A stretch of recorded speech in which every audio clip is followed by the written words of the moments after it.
Plug Mtaani is a thing that I think that we missed as a country for a long time.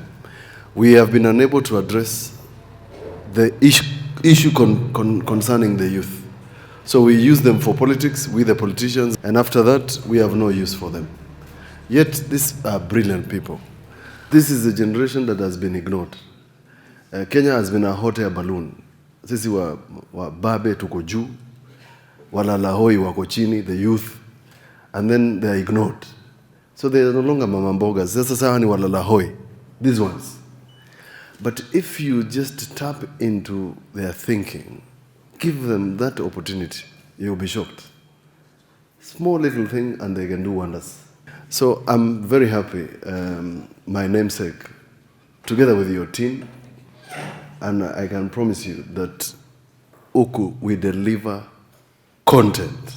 Aba, utaipata. And I'm not exaggerating, because I have worked with these young people, and you will see a lot more of them. We will just offer this opportunity. I want to thank the national government and the partners. By the way, I'm glad that I vied to become governor of Makueni, because I get the impression that we are now really thinking about Kenya properly. We are now doing things that are useful.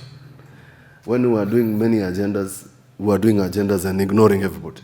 And yet, from your own statistics, namesake, just in this booklet, the 225,000 per county, that population has been ignored, is educated, we have taken them to school, spend money, and they are just bangaizing, kwa mtaa. Now, the opportunity that you are giving them, and I have suggested, I had a big issue with CBC, big issue, and I said it. But let me tell you what these people here, who we want to train as entrepreneurs to make money on their own, this education should have started in school. Uko shule uko. I've trained lawyers. I've trained over 50 lawyers in my 22 or 23 years in the legal fraternity. By the time I release them to the world, they don't know heads of tail of what to do. Because when you leave, you have to hire a secretary. And if you don't, you have to be your own secretary, you have to be your own clerk, you have to be your own sweeper until you can hire a sweeper. And at the end of the month, you must pay yourself a salary because you are your own boss. Otherwise, you shut down. And that is a training that people are lacking. We want them to go to school, but what happens when they go to school? They cannot make heads or tail of a business. Yet, these are the people who are holding this country. If we can, and the national government is having a problem. What problem are they having? They're having a problem collecting taxes. By the time we hit 2.1 trillion, we were celebrating. If these young people can be given opportunities to do business, and they can get credit at reasonable fees, then it will have a direct effect on our collections at national level. Straight. Because they become taxpayers. Wataanza kulipa taxes. And then we will not, that problem of borrowing. Let me tell you why this is critical. And those people who are thinking about the future must think about this. In Germany, because they have a sizable number of aged population, and they have zero growth rate, they are looking for opportunities to hire young people. Why? Because for every one young person who is earning, they have apportioned one old person or one unemployed person for social protection. That is the future of taking of the social protection we are doing, and the older generation who we want to give free medical care. We want to make sure that they don't pay when they get into public transport, because that's where we should go. We should make sure when they go to hospital, they don't queue. And we should make sure they have NHIF without anything.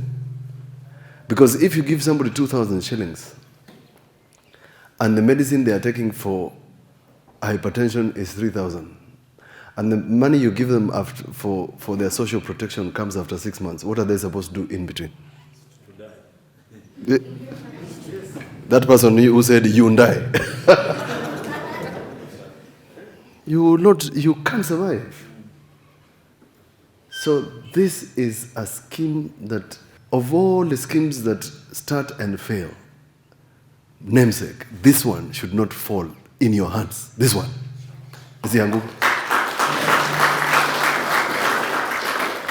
Because the people who are looking at us, and Makueni has opened doors for strategic partners, they just want to see what you're going to do. Crescent 360. They just want to see the turnaround.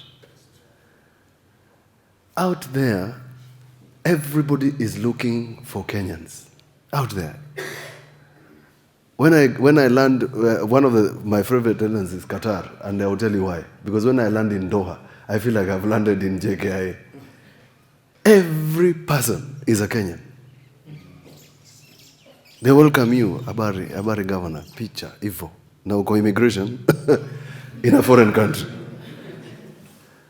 So this gives an opportunity for these people to go and feed the world. I had a very fortunate example of launching a project being done by Kenyans living in Ireland, in Konza. 100 Kenyans contributing 23 pounds every week, remitting to Kenya 375,000 every week, 17 million every year. And now they are doing 200 modern 4-bedroom houses in Makueni.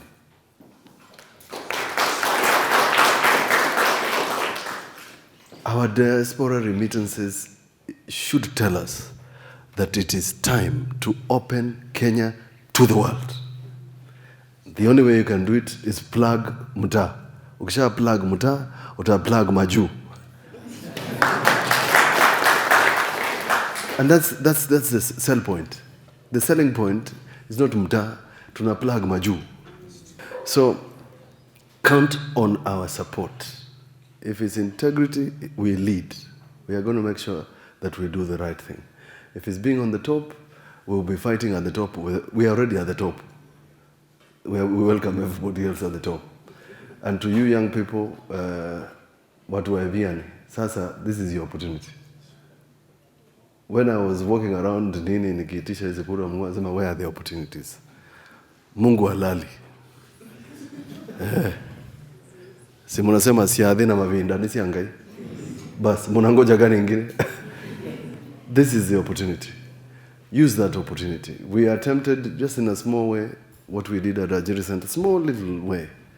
This opportunity offered by national government, Crescent Radical, is best. Whatever you need, we will provide. So I want to declare this proposal project, Plug Mtaani, officially opened in Makueni.